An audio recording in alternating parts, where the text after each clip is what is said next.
नया साल सिर्फ तारीखों का बदलना नहीं है,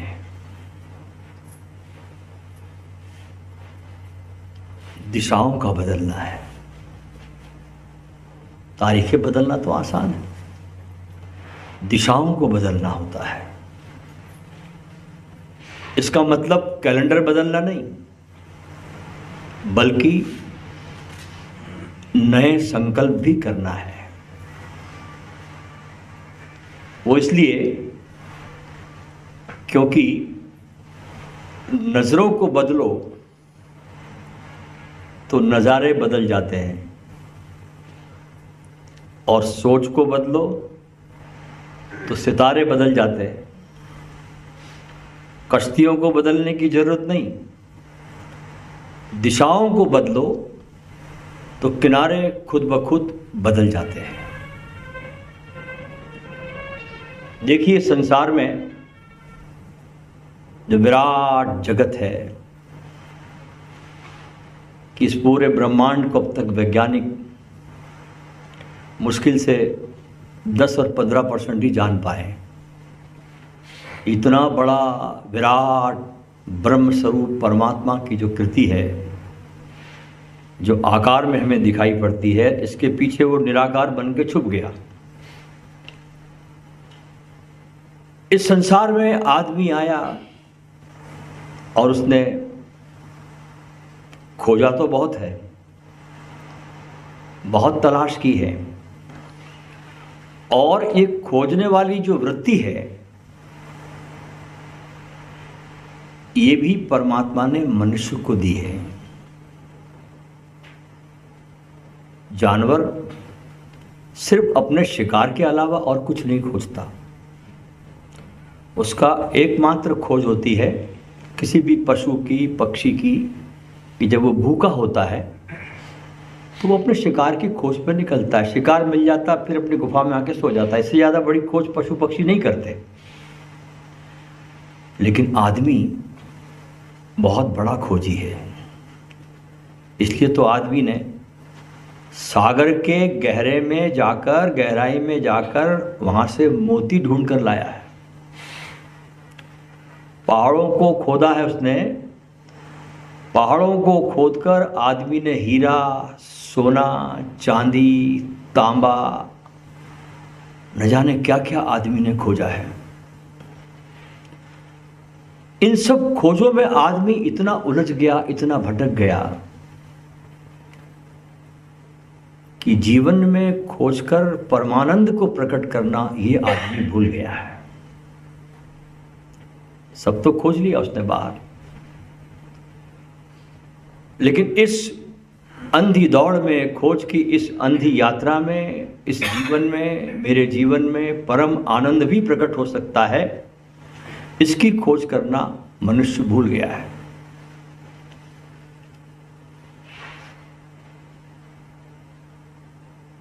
गुरु ग्रंथ साहब में एक बहुत सुंदर वचन आता है। गुरु ग्रंथ साहब जैसा ग्रंथ दुनिया में कोई भी नहीं है। नानक के 10 शिष्यों के बाद जो परंपरा में गुरु ग्रंथ साहब को जो मान्यता दी गई, वो मान्यता बड़ी अनूठी है।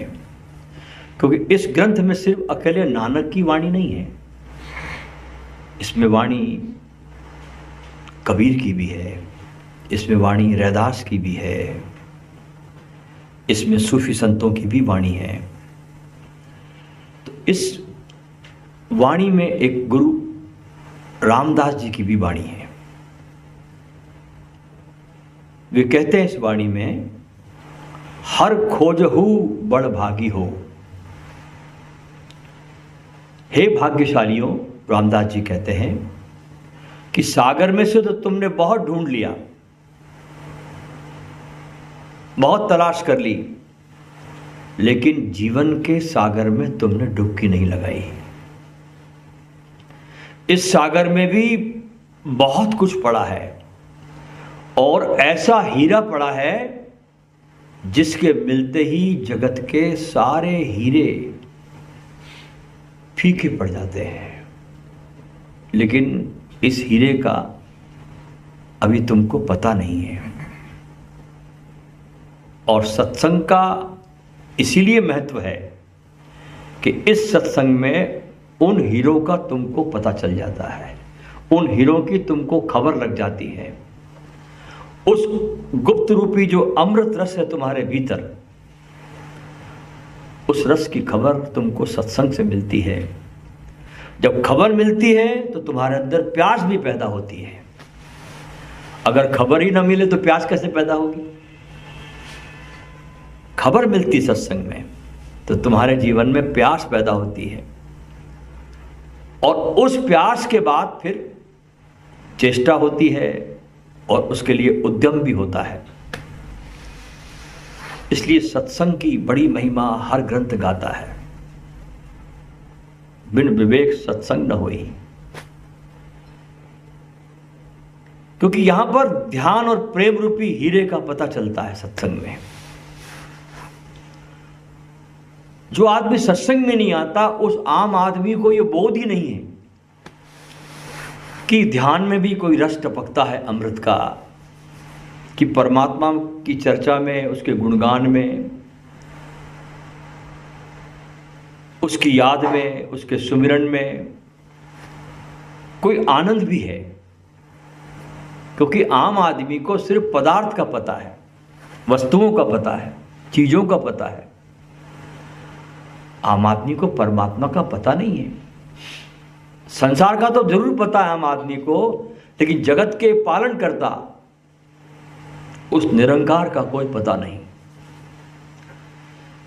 इस सब को देखकर, संसार को देखकर भक्त कबीर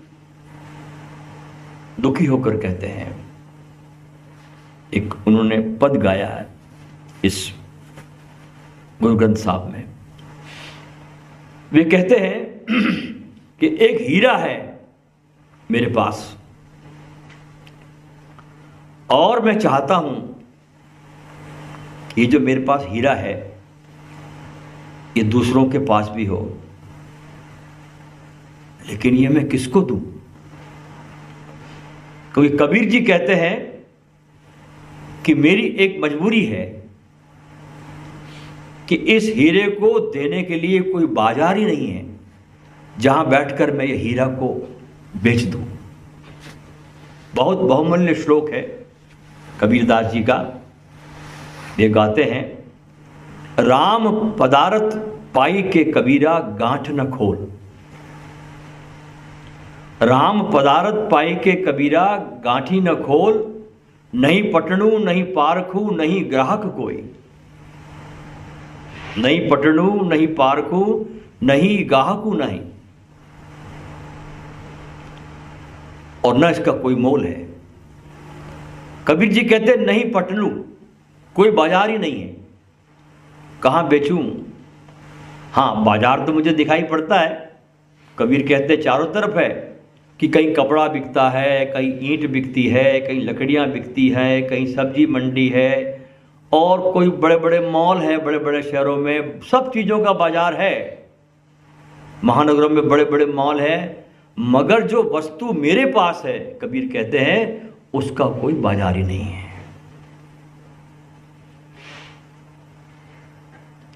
और मुझको भी मजबूर होकर वहीं बैठकर बेचना पड़ता है जहां कपड़ा बिकता है, लकड़ियां और पत्थर बिकते हैं। व्यापारी आते हैं वहाँ कपड़े के, लकड़ियों के, पत्थर के, फल फ्रूट खरीदने के, क्योंकि बाजार ही इन चीज़ों के है। इसलिए खरीदार और व्यापारी इन्हीं चीज़ों के आते हैं।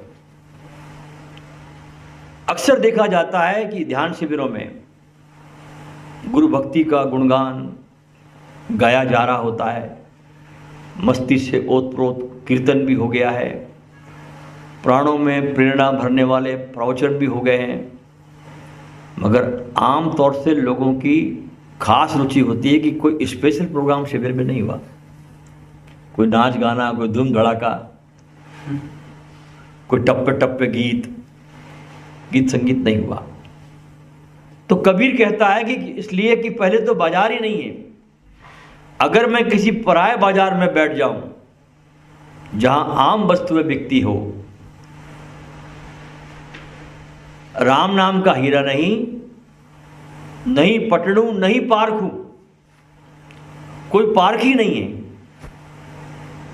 पारखी कौन आते हैं वहां बाजार में? लकड़ियों के, पत्थरों के, कोयले के, कपड़े के, हीरों के, जवाहरातों के। मगर जो वस्तु मेरे पास है उसका कोई पारखी नहीं है। और कबीर कहते कहते कहते कभी कभी ऐसा भी हो जाता है कि कोई पारखी भी आ जाता है। उसको पता है, पढ़ रखा उसने कि राम नाम क्या है। उसको ये भी पता है कि जगत में कोई रस नहीं है। उसको ये भी पता है कि राम नाम दुनिया में सबसे ऊंचा रस है। लेकिन कबीर कहते हैं कि इतना जानते हुए भी वो आदमी ग्राहक नहीं है, खरीदार नहीं है आदमी, क्योंकि उसकी संसार की पकड़ बाकी है भी। बड़े बड़े ज्ञानी और दार्शनिक मुझे मिलते हैं, सब उनको पता है, अर्थ का पता है, बोध का पता है, मेरी वाणी जो कह रही है उसका भी उनको पता है, मगर जो कुछ कह रही है उसके वो खरीदार नहीं है। पारखी तो बहुत है, और इतने पारखी है कि गलती भी निकाल कर कह देंगे कि ये आपकी जो कुछ बातें हैं ना, ये हमसे मेल नहीं खाती। पारखी और पंडित तो बहुत है, मगर लेने वाला कोई नहीं है। इसलिए कबीर तो गिला करते हैं कि पहले तो बाजार नहीं, नहीं पटड़ू नहीं पारखू, कोई पारखी नहीं। पारखी आते हैं वहां कपड़ों के, सोने के, चांदी के, पत्थरों के, लेकिन मेरे पास जो है उसका कोई पारखी नहीं है। अगर पारखी आ जाए तो खरीदार नहीं है।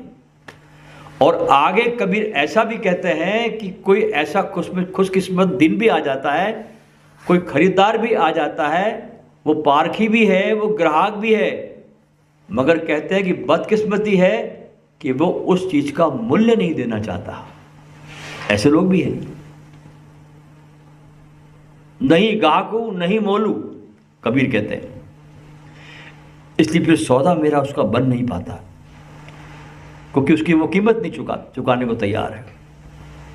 खरीदार तो है, लेना भी चाहता है, मगर बदले में मूल्य नहीं चुकाना चाहता। परमात्मा के अमृत का रस तो चखना चाहता है, मगर शराब का रस भी छोड़ना नहीं चाहता। सब जानता है, वो सब चखना चाहता है परमात्मा को, लेकिन शराब का रस भी छोड़ना नहीं चाहता। ध्यान का रस चखना चाहता है, मगर विकारों का रस छोड़ना नहीं चाहता। परमात्मा के साथ जुड़ना तो जरूर चाहता है, मगर अपने साथ जो लोगों की यारी है और जो झूठ उसने पाल के रखा है उनको छोड़ना नहीं चाहता, तो वो कुछ भी चुकाना नहीं चाहता। इसलिए कबीर कहते हैं कि भगवान की बात मैं करूं तो कहां करूं, कोई सुनने को तैयार नहीं है। क्योंकि पूरी दुनिया में कबीर ने देखा कि 10 अगर जवान युवक बैठे हो कहीं पर भी, तो वे जवान युवक जो है ना फिल्म अभिनेताओं की चर्चा करेंगे।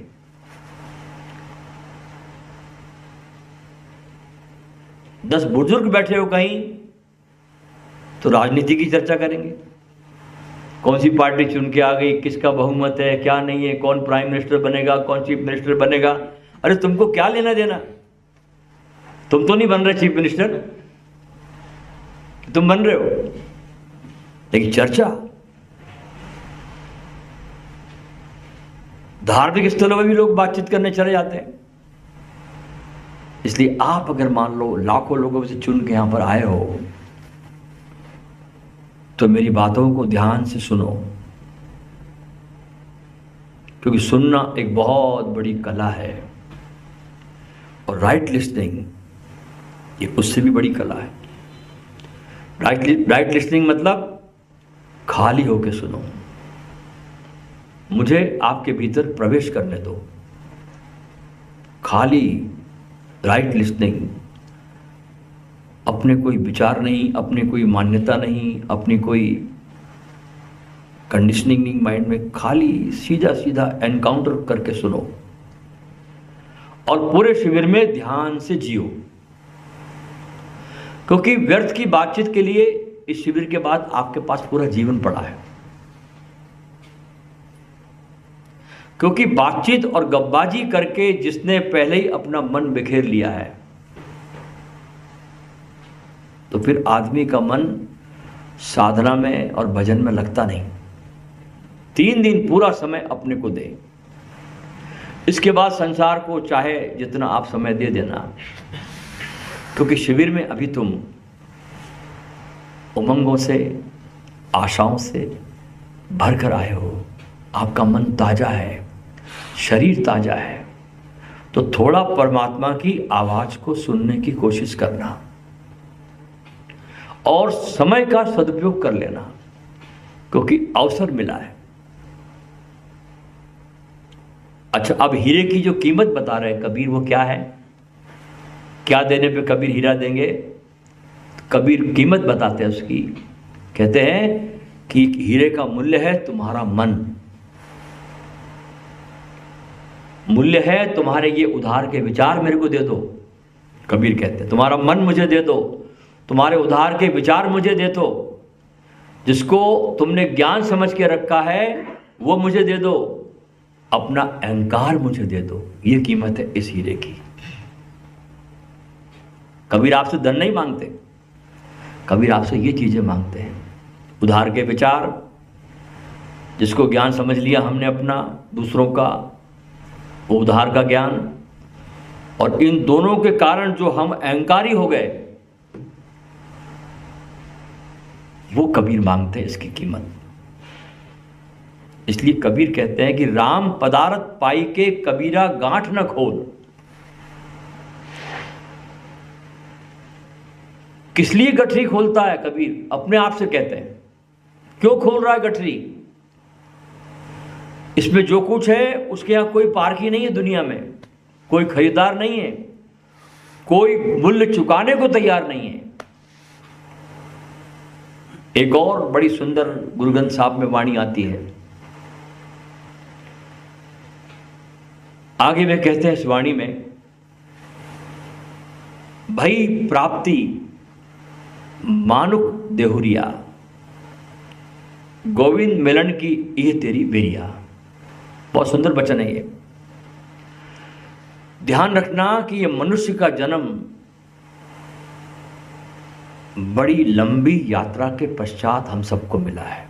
बहुत लंबी यात्रा की हमने, और ये जो जन्म मिला है हमको, ये परमात्मा से मिलन के लिए मिला है।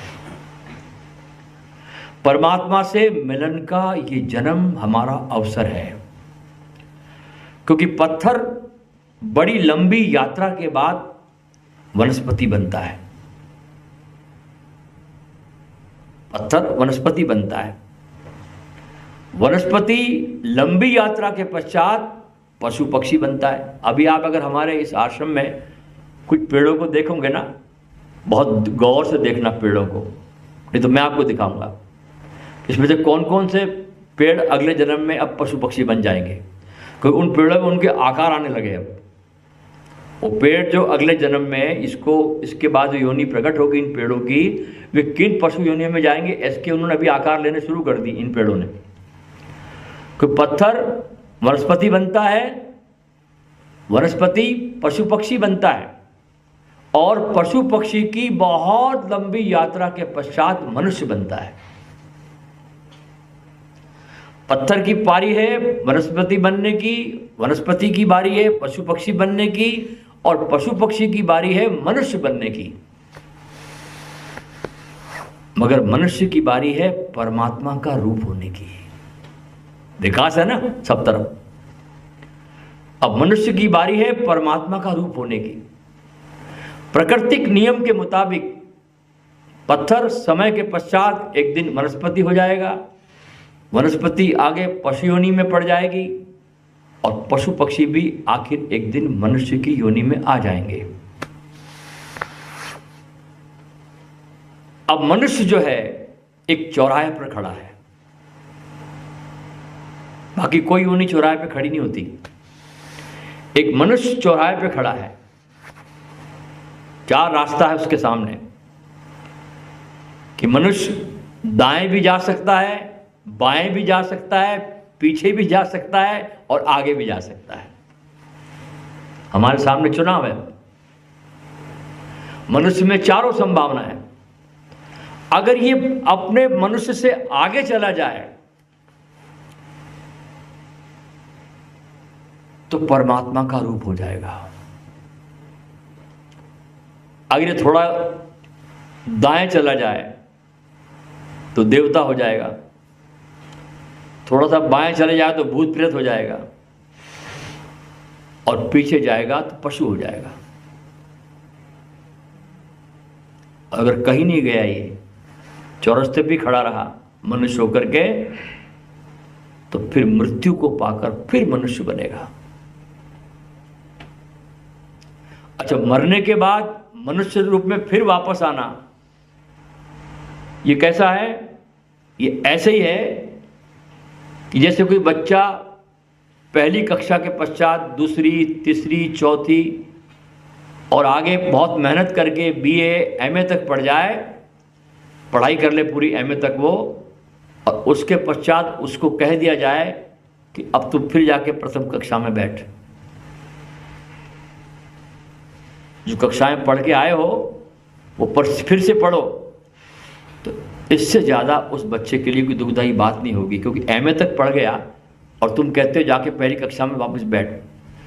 बिल्कुल इसी तरह कोई मनुष्य जन्मा, इस जन्म में पढ़ा लिखा, बड़ा हुआ, शादी हुई, बच्चे हुए, उसको पोषण किया, पढ़ाया लिखाया, उनकी शादियां की, फिर बूढ़ा हुआ, जिंदगी में उतार चढ़ाव देखे, सुख दुख भोगे, फिर ये मर गया। अब इसे कह दिया जाए कि तुम फिर बच्चा बनो, फिर पढ़ाई लिखाई करो, फिर तेरी शादी होगी, फिर तेरे बच्चे होंगे, फिर उनका पोषण करोगे, फिर अपने कर्मों के मुताबिक दुख भोगोगे, जो काम पूर्व जन्म में किए थे वही फिर से करोगे। तो इससे बड़ा दुर्भाग्य और क्या हो सकता है? ये बार बार का रिपीटेशन है। यहां पर आप जो बैठे हैं, किसी की आयु 40 साल की, किसी की आयु 50 साल की, किसी की आयु 60 साल की, किसी की 70, किसी की 75, इससे बड़ी झूठ कोई नहीं है। आप कम से कम 1 करोड़ साल के हैं, ध्यान रखना। जो आप सब लोग बैठे हैं ना, आप सबकी आयु 1-1 करोड़ साल की है। आप इतने पुराने हैं, न जाने कितने जन्मों में आप कितने लोगों के बाप बन चुके, माँ बन चुके, भाई बन चुके, बहन बन चुके, क्या क्या रंगमंच पे आपने खेल खेले। 1-1 करोड़ साल की आपकी उम्र है। आप न जाने कितने बुद्धों से मिले, कितने कृष्णों से आप मिले, कितने नानक से आप मिले, कितने कबीरों से आप मिले। आप सबसे मिल चुके हो, ध्यान रखना। आप मुझसे मिल रहे पहली बार ऐसा नहीं है। आप इस 1 करोड़ सालों में न जाने कितनी बार आप मिल चुके हो सबसे, लेकिन आगे तुम जाते नहीं हो। इसलिए फिर उसी योनि में आना पड़ता, फिर उसी योनि में आना पड़ता, फिर उसी जगह, फिर पहली कक्षा में जाते हो, एमए तक पढ़ लेते हो, फिर कक्षा पहली में भर्ती कर दिए जाते हो। तो मैं अपेक्षा करूंगा कि आप आने वाले इन स्वर्णिम दिनों का अपने स्वयं की चेतना के विकास हेतु पूरा उपयोग करोगे। एक क्षण को भी आप अपने भीतर प्रमाद को मत आने देना, मूर्छा को मत आने देना। अपने को पूरे प्रयास के साथ चैतन्य में बना के रखना। जो भी काम इस 3 दिन में आप करो, आपका उठना, आपका बैठना, आपका भोजन करना, आपका ध्यान करना, आपका मुझे सुनना, ये सब आपको बहुत सचेतनता से करना है। भोजन भी करो, बहुत ध्यान से भोजन करना। आपको मालूम होना चाहिए कि मेरा कौर मैंने मेरी थाली में डाला, हाथ में डाला, हाथ में मैंने कौर पकड़ा। आपको मालूम पड़ना चाहिए कि मेरे मुंह के अंदर कौर गया, फिर धीरे से उसको चबाया। उसका पूरा का पूरा भोजन का, उसके स्वाद का पीछा करना, कि इसमें क्या स्वाद मुझे आ रहा है। जब तुम भोजन के स्वाद का जब तुम पीछा करते हो ना, तब तुमको लगता है कि अन्न ब्रह्म है। जिन ऋषियों ने ये वक्तव्य दिया होगा, वो इन्हीं लोगों ने दिया होगा वक्तव्य, जिन्होंने भोजन को बहुत ध्यान से किया हो। हम कैसे भोजन करते हैं आपको पता है? गप्पा गप, जैसे कोई गाड़ी पकड़नी है, कोई ट्रेन छूट रही है हमारी, किसी तरह से निपटाना भोजन को, उसका आनंद लेते नहीं, उसका स्वाद का पीछा नहीं करते हम। हर चीज का भोजन का एक स्वाद है, रोटी की अपनी सुगंध है। मुझे तो जब ये किचन में रोटी जब सेकते हैं तो मुझे मेरे कमरे में खुशबू आ जाती है, रोटी की, रोटी सेक रही है। आपकी इंद्रियों को इतना तेज होना चाहिए, आपका सेंसिटिविटी जो है इतनी तेज होनी चाहिए, तभी समझना कि आप पूरी तरह से अब जागृत हो गए। तो इस पूरे शिविर में अपनी जितनी भी संवेदनशीलताएं हैं, गिलास जब पकड़ो पानी का हाथ में तो उसकी ठंडक को पहले अपनी उंगलियों पे महसूस करना, आंख बंद करना, ठंडक को महसूस करना। इससे आपके पोर पोर जागेंगे, आपका रोवा रोवा जागना चाहिए। क्योंकि जो आपकी जो बुद्धत्व की घटना है ना, वो एक एक ईंट से बनती है। जब एक एक पल में आप जागने का प्रयास शुरू करोगे, एक एक पल में जब जागोगे आप, तब एक दिन जरूर आपका बुद्धत्व का महल खड़ा होगा। तो शिविर में बहुत ध्यान से जीना, बड़े होश में जीना, एक एक कदम को बड़ा होश में उठाना, और बड़ा मजा आएगा। क्योंकि अभी तक आपने होश का जीवन जिया नहीं है। जरा जी के देखिए, 3 दिन में एक अवसर मिला आपको, और एक बार आपका होश में जीने का आपको अगर तरीका आ गया, सलीका आ गया, तो फिर आप बेहोशी में जी नहीं सकते, ये शर्त है। फिर आपको कितना भी बेहोश किया जाए, आप बेहोश हो नहीं सकते। आपके भीतर होश का दिया सतत जलता रहता है। इसलिए मैं प्रार्थना करूंगा, निवेदन करूंगा कि शिविर में जो आदत से अब तक आप जीते आए हैं संसार में, उस पूरी आदतों को आपको बदलना है, टोटल नए तरीके से जीना है। तो ही आपने समझना कि नया वर्ष आपने मनाया। ये तो कोई अर्थ नहीं है, क्योंकि 2019 भी ऐसे आया आपके जीवन में, 20 भी आया, 21 भी आया, 22 भी आया, 23 भी जा रहा है, और 24 लगने वाला है। अगर आपने अपने भीतर कुछ नयापन नहीं लाया तो नव वर्ष का कोई अर्थ नहीं रह जाता। तो अपने भीतर नयापन लाना है, एक नया जीने का सलीका अपने को उतारना है अपने जीवन में। तो 3 दिन के लिए आप इस बात का ध्यान रखें कि जो भी आप काम करें, कोई भी काम ध्यान हो सकता है, कोई भी काम, हर कार्य को ध्यान बना ले, ताकि आपको अलग से ध्यान करने की जरूरत न पड़े। जिस दिन आपको अलग से ध्यान करने की जरूरत न पड़े, आप बिल्कुल ठीक ठीक जगह पर आ गए। ध्यान करना पड़ता है, क्यों? कि हम ध्यानपूर्ण नहीं है, इसलिए करना पड़ता है। जिस क्षण आप ध्यान में हो जाते हो, फिर ध्यान अलग से करने की जरूरत नहीं है। तो कोशिश करना कि आप इस शिविर में ध्यानमय हो जाओ।